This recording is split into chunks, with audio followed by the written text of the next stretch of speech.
नमस्कार, स्वागत है आपका खेती किसानी पर आधारित हमारे खास कार्यक्रम गांव किसान में। आपके साथ मैं हूं अंटू सिंह। गांव किसान आपका अपना कार्यक्रम है जहां आपको मिलते हैं खेती किसानी से जुड़ी हुई तमाम नई जानकारियां, ताकि आप कृषि को लाभकारी बना सकें और हमारे किसान विकास की धारा से जुड़ सकें। तो चलिए शुरुआत करते हैं आज के गाँव किसान की। हमेशा की तरह सबसे पहले बात होगी खेती किसानी की, उसके बाद नजर डालेंगे हमारा पशुधन पर और अंत में दिखाएंगे कामयाब किसान की दास्तां। तो चलिए देखते हैं आज का गांव किसान।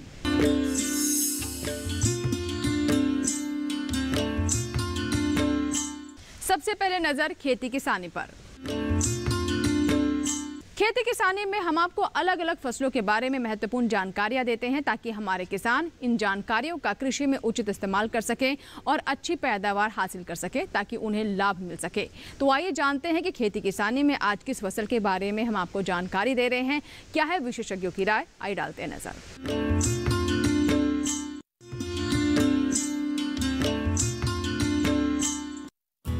बारिश का मौसम सभी को पसंद है, लेकिन इस मौसम के बारे में अगर राजस्थान के लोगों से पूछा जाए तो वो कहेंगे कि आसमान से बारिश का पानी नहीं बल्कि अमृत बरसता है। यहाँ के लोग इस पानी को एकत्रित कर लेते हैं और फिर पूरा साल इस पानी का इस्तेमाल करके अपनी जरूरतें पूरी करते हैं, क्योंकि यहाँ भूमिगत पानी में फ्लोराइड की मात्रा पाई जाती है, जिससे स्वास्थ्य पर बुरा असर पड़ता है।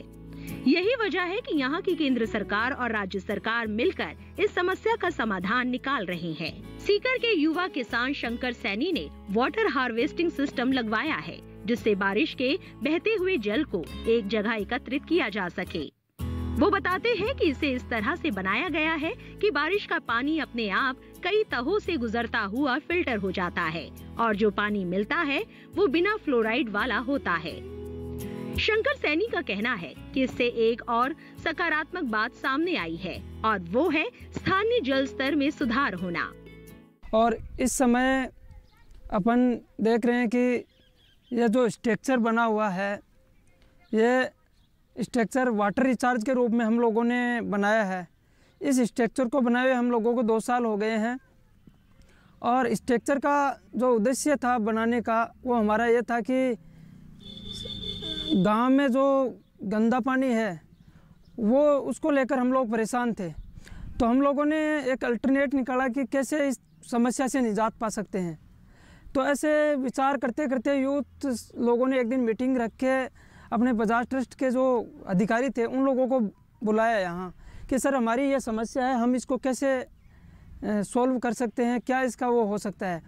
तो उस समय इनका भी एक आइडिया हम लोगों को मिला कि आप इसको वाटर रिचार्ज के रूप में आप वो कर सकते हो, यूज कर सकते हो। तो हमारे किसान भाई मुकेश ये जगह है, इनको तैयार किया कि यार ये जगह जो है यहाँ एक थोड़ी सी जगह आप दो, जिससे कि ये जो रास्ता आप देख रहे हो ये पूरा ब्लॉक रहता था पानी से। तो पूरे गांव का पानी यहाँ रास्ते में रहता था, तो आने जाने वालों को, महिलाओं को सिर पे वजन लेकर जाने में करने में ये दिक्कत रहती थी। तो उस वजह से हम लोगों ने ये तय किया कि यार इससे कैसे छुटकारा पाया जाए। तो हमारी काफ़ी गहन चर्चा हुई, 2-3 मीटिंगें हुई आपस में, और आपस में मीटिंग होके इस किसान को तैयार किया कि आपके यहाँ भी जल स्तर है वो ऊपर आएगा। और हम लोगों ने विचार करके, सब ने आपस में डिस्कस करके, सबके आइडिया जो सरकारी गैर सरकारी जो भी एजेंसियाँ थी उनमें भी हम लोगों ने संपर्क किया, पर हमें सबसे ज़्यादा सपोर्ट मिला बजाज ट्रस्ट का। और इन लोगों ने हमें तकनीकी और जो भी इसको बनाने करने में जो भी मदद की, इन लोगों का काफ़ी सहयोग रहा। और हम लोगों ने आपस में तय करके ये तय किया, पहले तो आसपास के जो बोरवेल थे उसमें देखा कि कहाँ तक अपना वाटर का लेवल है। तो उस लेवल से 160 फीट पे इसको ले जाकर, वो लेवल था 200 फीट के लगभग, तो फिर भी इसको ऊपर रखा कि कहीं जो गंदा पानी आएगा वो उसके जो कंटेंट्स है वो नीचे न जाए और पानी जो आसपास का पानी है वो भी दूषित न रहे। और आप देख रहे हो कि किस तरह से हम लोगों ने एक इसका पहले मैप बनाया, कि डिज़ाइन किया कि कैसे जो पाइप लगे हुए हैं उनको फिल्टर करके पूरा वर्क करके और पूरा मैप पे बना के कागज़ में पूरा वर्क करके फिर इसको हम लोगों ने पानी को है वहाँ एक यूनिट बनी है, फिर उस यूनिट से इसमें आएगा पानी। और पानी आने के बाद में फिर सीधा मतलब इसके अंदर जाके और एक लेयर और बना रखी है बीच में, और उस लेयर से जो पानी के जो गंदे पानी के जो कंटेंट्स है वो रुकते हैं, और उस रुकने के बाद में प्लास्टिक की जाली लगी हुई है तो वो उसके बाद में अंदर जाता है। तो ये हमारा एक अनुभव रहा है। राजस्थान के लगभग सभी क्षेत्रों में जल की समस्या पहले समय से ही आ रही है। शेखावाटी क्षेत्र में ये समस्या इससे भी बड़ी है। तो हमने इस जल की समस्या को देखते हुए विवेकानंद नवयुवक मंडल ने यह विचार किया कि किस प्रकार हम इस जल की समस्या से निदान पा सकते हैं। इस समस्या को देखते हुए हमने गांव में रिचार्ज पॉइंट के माध्यम से रिचार्ज पॉइंट जिसमें वर्षा का जल संरक्षण होता है, रिचार्ज नीचे नलकूपों में और ट्यूबवेलों में जो पानी है वो संरक्षित होकर नीचे जाता है, जिससे नीचे वाटर लेवल बढ़ता है।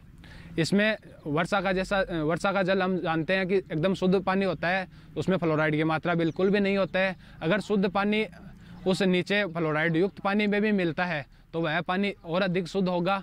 ऐसे इस प्रयोग से हमने बजाज ट्रस्ट के सहयोग से बहुत सारे यूनिटों का संचालन किया।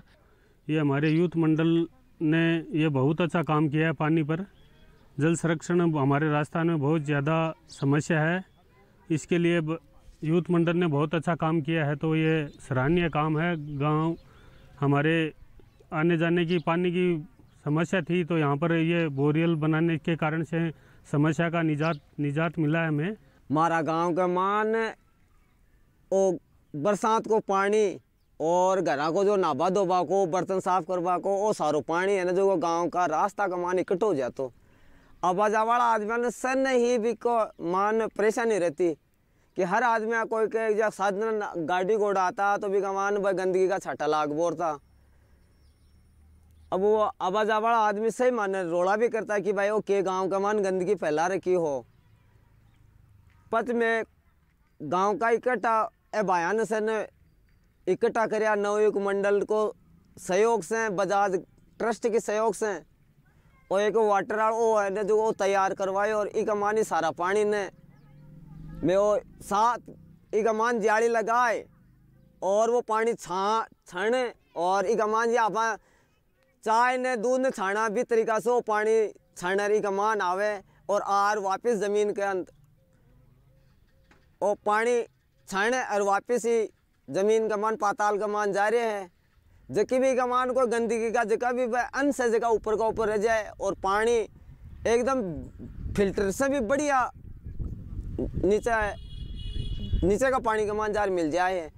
बीस हमारा आसपास का कुआं का मान भी आसपास का कुआं है, वेल है, ट्यूबवेल है, आका मान जल स्तर है न जो को भी ऊंचारे हैं, और वो गंदगी है जो भी हटगी, पानी है जो भी बढ़ गो, और ये हमारे गांव के लिए मतलब बढ़िया सुविधा हो गया। और इस हिसाब से वो हटे बना रखे, एक हमारे स्कूल के पास में बना रखे हैं, एक ब्राह्मणा की डाणी का मान बनवाया है, हर ग्राम पंचायत में बनवा दियो, निचले डाणी का मान बनवा दियो, या जगह जगह बनाया भी सके कि सारा पानी भी हमारे काम में आबोर से अरा गंदगी हटगी। राजस्थान में वाटर हार्वेस्टिंग एक जरूरत भी है और विवशता भी, लेकिन अगर इस तकनीक को देश के बाकी हिस्सों में भी व्यापक पैमाने पर अपनाया जाए तो जमीन के नीचे के पानी को सुरक्षित रखा जा सकता है और हमारी जरूरतें भी पूरी होती रहेगी। तो ये था हमारा आज का खेती किसानी। इसी के साथ ही वक्त हुआ एक छोटे से ब्रेक का। ब्रेक के बाद जब वापस आएंगे तो बात करेंगे हमारा पशुधन की। कहीं मत जाइएगा, बने रहें गांव किसान के साथ।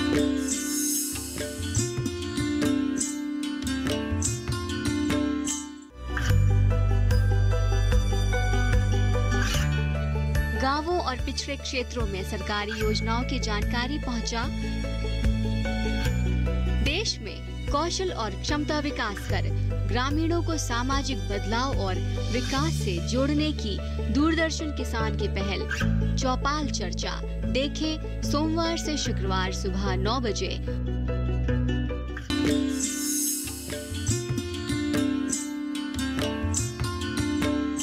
ब्रेक के बाद एक बार फिर आपका स्वागत है। आप देख रहे हैं गांव किसान। आइए अब नजर डालते हैं हमारा पशुधन पर।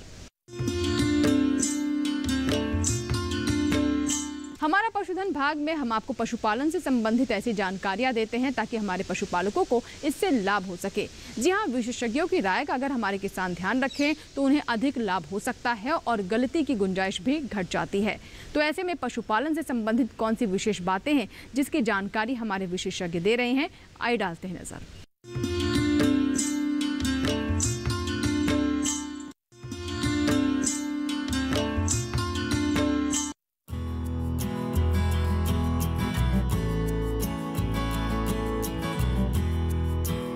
शुकर पालन एक लाभदायक व्यवसाय है। इसे शुरू करने से कई अतिरिक्त लाभ भी लिए जा सकते हैं। पहले इस व्यवसाय को आर्थिक रूप से पिछड़े वर्ग के लोग ही किया करते थे, लेकिन इसके लाभ ने कई वर्गों को अपनी ओर आकर्षित किया है। सही तरीकों से शुकर पालन किया जाए तो आय और रोजगार दोनों में वृद्धि की जा सकती है। गांवों से लेकर शहरी इलाकों में लोग इस व्यवसाय में रुचि ले रहे हैं। शुकर पालन कम पूंजी और कम जगह से शुरू किया जा सकता है। अच्छी बात यह है कि करीब 1 साल में ही इनसे मुनाफा होने लगता है। हमारे देश में खेती के साथ साथ शुकर पालन भी किया जाए तो लाभ कई गुना किया जा सकता है। बाकी पशुओं की तुलना में इनके आहार पर कम खर्च करना होता है। प्रति किलो मांस बनने में शुकर को 3.3 से 5 किलो आहार की जरूरत होती है। अच्छी नस्ल की मादा शुकर करीब 114 दिन गर्भावस्था में रहती है। मादा शुकर से हर 6 माह में बच्चे मिलते हैं। इस तरह से इनकी संख्या में आसानी से इजाफा होता रहता है, जो इस व्यवसाय में संभावनाओं को बढ़ाता है। वहीं 2 माह तक मां का दूध पीने के बाद बच्चे आहार लेने लगते हैं, जो करीब 6 माह में ही 50 से 60 किलो वजन ले लेते हैं। जबकि इनका आहार बहुत ही साधारण होता है, लेकिन अच्छा आहार पाकर शुकर तेजी से विकास करते हैं, जिससे इन्हें समय रहते अच्छे दाम में बेचा जा सकता है। आमतौर पर साधारण खुराक देने पर 2 से 3 साल के शुकर का वजन 80 किलो तक जाता है, लेकिन सही पोषण और देखभाल से शुकर 8 माह की आयु तक इतना वजन कर सकता है। इसके लिए आहार में प्रोटीन, खनिज पदार्थ, विटामिन और स्टार्च वाला आहार देना चाहिए। अगर दाने की मात्रा कम रखनी है तो हरे चारे की मात्रा बढ़ा दे। इसके अलावा पशु के आवास पर भी खास ध्यान दे। वातावरण में तापमान में बढ़त के साथ साथ पशु के शरीर का ताप भी बढ़ने लगता है, इसीलिए पशु को छायादार स्थान में रखें। शुकर ज्यादा गर्मी नहीं सह पाते हैं, इसीलिए आवास ऐसा हो जो ताप नियंत्रण में सहायक हो। साथ ही आवास में पानी की उपलब्धता बनाए रखें, जिससे पशु को समय समय पर पीने का पानी मिलता रहे। 50 किलो वजनी शुकर को प्रतिदिन 2 से 6 लीटर पानी की जरूरत होती है। इसके अलावा आवास में साफ सफाई का पर्याप्त इंतजाम रखें, जिससे पशु को बीमारियों से बचाया जा सके। जो पशुपालक अन्य पशुओं के साथ शुकर पालन करना चाहते हैं, वो खास सावधानियां रखें। इस तरह कुछ बातों का ध्यान रखकर किसान शुकर पालन से अच्छा मुनाफा कमा सकते हैं, लेकिन इसके लिए पशुपालक को चाहिए कि शुकरों के आवास, आहार, स्वास्थ्य का सही प्रबंधन करे। किसान शुकर पालन को कृषि के साथ भी कर सकते हैं। इसके अलावा मुर्गी पालन, मछली पालन के साथ भी शुकर पालन किया जा सकता है।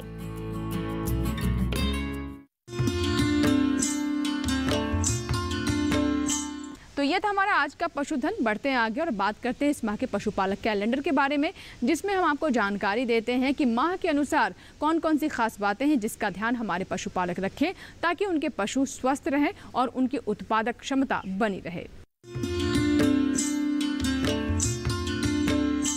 जून माह का पशु कैलेंडर 2021। जून माह में ध्यान देने वाली बातें। एचएस एवं बीक्यू टीकाकरण के 10 से 15 दिन पहले सभी पशुओं की डिवर्मिंग कर देनी चाहिए ताकि टीका प्रभावी हो सके। पशुओं को 50 से 60 ग्राम खनिज मिश्रण एवं 20 ग्राम नमक प्रतिदिन देना चाहिए। गर्मियों के मौसम में पैदा की गई ज्वार में जहरीला पदार्थ हो सकता है जो पशुओं के लिए हानिकारक है। बरसात के मौसम में चारे की अच्छी पैदावार लेने के लिए ज्वार एवं मक्का की बुआई करें। चूंकि जून का महीना काफी गर्म रहता है, इसलिए पशु के लिए अलग से शेड का निर्माण करना चाहिए तथा अधिक से अधिक स्वच्छ पानी पिलाना चाहिए। अधिक दूध देने वाले पशुओं को तरल कैल्शियम, फास्फोरस 70 से 100 ग्राम प्रतिदिन पिलाएं। पशुओं को बाह्य परिजीवियों से बचाने के लिए पशु चिकित्सक की सलाह पर दवा का प्रयोग नियमित रूप से करें।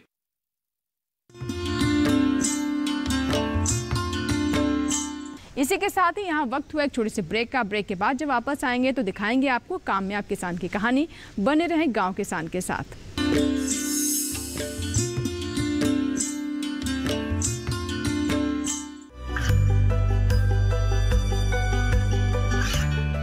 गांवों और पिछड़े क्षेत्रों में सरकारी योजनाओं की जानकारी पहुंचा। देश में कौशल और क्षमता विकास कर ग्रामीणों को सामाजिक बदलाव और विकास से जोड़ने की दूरदर्शन किसान की पहल चौपाल चर्चा देखें सोमवार से शुक्रवार सुबह 9 बजे।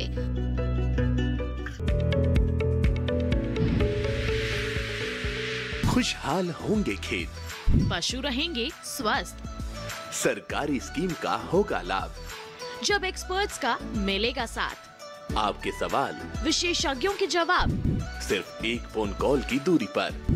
देखिए किसानों का अपना प्रोग्राम हेलो किसान, सोमवार से शुक्रवार शाम 6 बजे से सिर्फ दूरदर्शन किसान पर।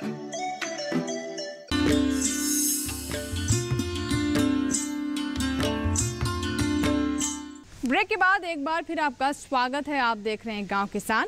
चलिए बढ़ते हैं आगे और अब बात करते हैं कामयाब किसान की कहानी की।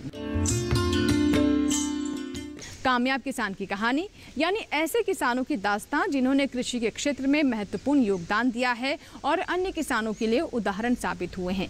ये वो किसान हैं जिन्होंने अपनी लगन मेहनत से तमाम चुनौतियों को पार करते हुए कामयाबी हासिल की और बने वो हमारे आज के कामयाब किसान। तो आइए देखते हैं ऐसे किसान की कहानी।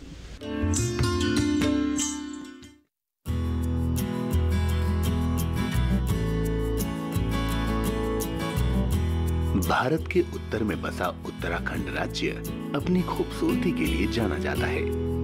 ये वही राज्य है जहां पेड़ों की अंधाधुंध कटाई को रोकने के लिए चिपको आंदोलन चलाया गया था। इस पर्वतीय क्षेत्र में 90% लोग कृषि पर निर्भर हैं, जो ज्यादातर वर्षा आधारित है। इन विषम परिस्थितियों में खेती कर गुजारा करना अपने आप में बड़ी बात है, लेकिन जिसने इन स्थितियों में भी जीने की कला सीख ली वही कामयाब किसान कहलाया। हमारे सामने ऐसा ही एक जीवंत उदाहरण है अल्मोड़ा के गांव गुना की रहने वाली महिला किसान सुधा गुणवंत का। आइए जानते हैं उनके संघर्षपूर्ण जीवन के बारे में। सुधा करीब 35 साल पहले गुना आई। सुधा ने विरासत में मिले अपने खेतों और बागों को बचाने के लिए संघर्ष के हर दौर को देखा है। रंग बिरंगे फूल और फलों से लदे ये पेड़ जी तोड़ मेहनत का नतीजा हैं। और इसके पीछे सिर्फ सुधा की ही मेहनत नहीं है, बल्कि उनके पति भुवन चंद और बेटे दीपक ने भी अपना पसीना बहाया है। इसीलिए परिवार की ये मेहनत चारों ओर चर्चा का विषय है। दूर से पहाड़ों पर दिखने वाली ये खूबसूरती अपने अंदर सैकड़ों इम्तिहान को समेटे है। पहाड़ों की पथरीली जमीन को चीरकर उसे हरी चुनर से ढकने का हुनर सब में नहीं होता। कुछ किसान विपरीत दशा में घुटने टेक पलायन पर मजबूर होकर गांव को छोड़कर चले गए। बचे वही जिनके इरादे हिमालय की तरह मजबूत थे। सुधा के परिवार ने हर समस्या का सामना किया और उसका समाधान भी निकाला। परिवार में आए विषम हालात ने सुधा की जिम्मेदारियां बढ़ा दी, जिसके समाधान के लिए सुधा ने पैतृक बागों को आगे बढ़ाने का ठाना और लग गई जोर शोर से खेती के काम में। लक्ष्य निश्चित था, लेकिन राह कठिन। मजबूत इरादों ने हर कदम पर सुधा को ताकत दी। सुधा ने बागवानी के साथ साथ पशुपालन भी किया। बेहतर परिणाम मिले, इसके लिए जगह जगह जाकर प्रशिक्षण भी लिया। यहाँ से अल्मोड़ा पैदल जाना पड़ता था, वहाँ से पैदल आना पड़ता था। फिर एक छोटी बच्ची हो गई थी घर में, तो धीरे धीरे काम का बोझ बढ़ते गया। फिर भी मैंने कहा कि बीए करना उचित ही है। मैंने कर लिया, बीए कंप्लीट किया। उसके बाद फिर मैंने बीटीसी के लिए अप्लाई किया, तो उसमें मेरी बीटीसी के लिए आ गया था। तो इत्तेफाक ये रहा कि हमारे ससुर जी एक्सपायर हो गए। तो मैं फिर भी उस हालात से ढल के मैं फिर अपने घरेलू ही हालात में आ गई। तो मुझे ये लगा कि घर का छोड़ के अब मुझे बाहर नहीं जाना चाहिए। अब हमारे ससुर जी ने थोड़ी बहुत पहले से जो कर रखा था, हमने कहा कि इसी में हम नींव रख के इसी को ही आगे बढ़ाते हैं। तो आज ये हमारे सब सास ससुर की रखी हुई नींव है, उसी को उसका हमने विस्तार कर रखा है। अपने आप पर भी तरस आता है और शर्म भी लगती है किन स्थितियों में हमने काम किया है। जब हम मैंने उद्यान का काम किया, जब हम भ्रमण में इधर उधर जाते थे तो हम लोगों के टूल्स इक्विपमेंट देखते थे तो बड़ा तरस लगता था, क्योंकि हमारे पास से टूल्स नहीं हुआ करते थे। तब कभी कभी बच्चों की शाही की टिक्कियाँ होती थी, उसके लिए भी 1 रुपया अवेलेबल नहीं होता था मेरे को। शहर में होना चाहिए, कोई बुरी बात नहीं है, लेकिन यहाँ नहीं छोड़ेंगे सर, यहाँ को नहीं छोड़ेंगे, क्योंकि जो हमारी परंपरा है उसको हम जीवित रखेंगे, ये हमारा पक्का निश्चय है। खेती और बागवानी में इस पहाड़ी क्षेत्रों में सबसे बड़ी समस्या पानी की कमी का होना है। सुधा ने इसका भी तोड़ निकाला और बाग के आसपास पानी के टैंक बनवाए, जिसमें बारिश का पानी एकत्रित किया जा सके, और इस पानी से खेतों और बागों में सिंचाई की समस्या का समाधान मिल गया। अपने इस प्रयोग में सफलता मिलने के बाद सुधा ने इसी तरह की करीब 10 टंकियां बनवाई। आज आलम ये है कि इनके खेतों और बागों में सिंचाई के लिए पर्याप्त पानी उपलब्ध रहता है। इसके अलावा सुधा पॉली हाउस बनाकर बेमौसम की सब्जियां उगाकर भी मुनाफा कमा रही हैं। बेहतर पैदावार के लिए पशुपालन से मिले गोबर से सुधा वर्मी कंपोस्ट बनाती हैं। आज आलम ये है कि सुधा की इस कामयाबी का कायल पूरा अल्मोड़ा है। लोग दूर दूर से उनकी सफलता के बारे में जानकारी लेने आते हैं। सुधा उन किसानों के लिए किसी मिसाल से कम नहीं है जो पलायन को अंतिम विकल्प मान रहे हैं।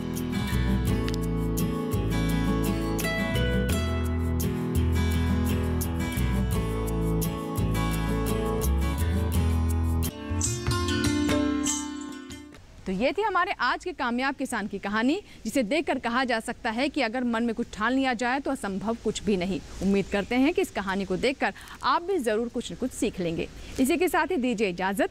गांव किसान के नए अंक में नई जानकारियों के साथ फिर होगी आपसे मुलाकात, लेकिन आप बने रहें दूरदर्शन किसान के साथ। नमस्कार।